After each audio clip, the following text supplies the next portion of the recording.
মানিকচকে বন্যা কবলিত মালদার মানিকচকের ভুতনি এলাকায় ভুতনি ব্রিজের সংযোগকারী রাস্তায় ফাটল। প্রায় 100 মিটার এলাকা জুড়ে রাস্তায় একপাশে ফাটল ধরায় জোর চাঞ্চল্য আতঙ্ক তৈরি হলো এলাকায়। উল্লেখ, বর্তমানে গঙ্গার জলে ভাসছে গোটা ভুতনি এলাকা।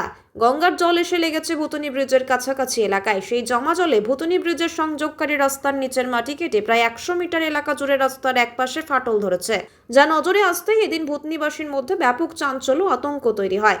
এলাকাবাসীর বক্তব্য, বন্যার জলে রাস্তা ক্ষতিগ্রস্ত হয়েছে। সেই রাস্তা দ্রুত মেরামত করার উদ্যোগ না নিলে যে কোনো সময় ধসে পড়তে পারে। তাই প্রশাসনের উচিত বিষয়টি গুরুত্ব দিয়ে বিবেচনা করার।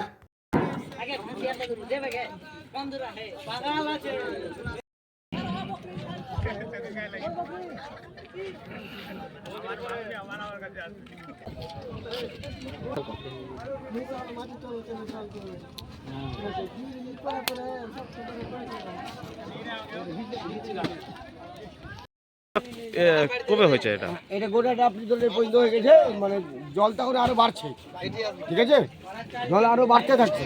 মানে আমার বাড়ি এখানে, আমার বাড়ি মালদাতে, কিন্তু আমি যে কোম্পানি মাল নিয়ে আসি বিস্কুট গাড়ি, আমি পাখির বাড়ি গেছিলাম, যা অবস্থাতে মানে ওইদিকে লোকের অবস্থা খুব খারাপ আছে। ওখান দিয়ে পরের মাটি ভরে ওখান থেকে একটা রাস্তা করা হয়েছে, তার সামনে একটা করা হয়েছে, আপনি সিঁড়ি করা হয়েছে আর কি, অ্যাঙ্গেল দিয়ে লোকজন যাওয়ার জন্য, তাও হাফ প্যান্ট পরে যাচ্ছে। আপনি ধরে 4 দিন ধরে আছে, 4-5 দিন ধরে ফাটল হয়েছে এটা ধরেন আপনি মিনিমাম 280। কি মনে হচ্ছে এর থেকে বড় দুর্ঘটনা হতে পারে এই ফাটলের জন্য? হ্যাঁ, এটা হতেও পারে, কারণ যেভাবে জল বাড়ছে এটা কেটেও যেতে পারে। ব্রিজে কি কাজ ঠিকঠাক হয়নি? কি কিসের কারণে ফাটলটা ধরেছে মনে করছে? জলের ধাক্কাতে মালটা ভেসে গেছে নিচে। এতে কোনো যে কাজ করে তার কোনো ই নাই আর কি, কাজ খারাপ করেছে তা বলবো না। করবে বলে মনে করছেন? কি অসুবিধা হবে? এখন যেভাবে জল বাড়ছে, এখন এটা কেটে এখানে জল চলে আসতে পারে, আরো কিছুটা জল আসতে পারে। আচ্ছা, তাহলে কি অসুবিধা হবে মনে করছেন?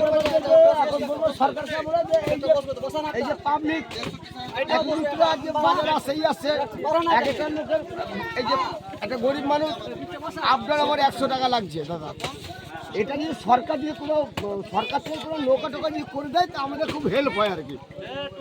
ঠিক আছে, আপনার নাম? আমার নাম প্রণব কুন্ডু।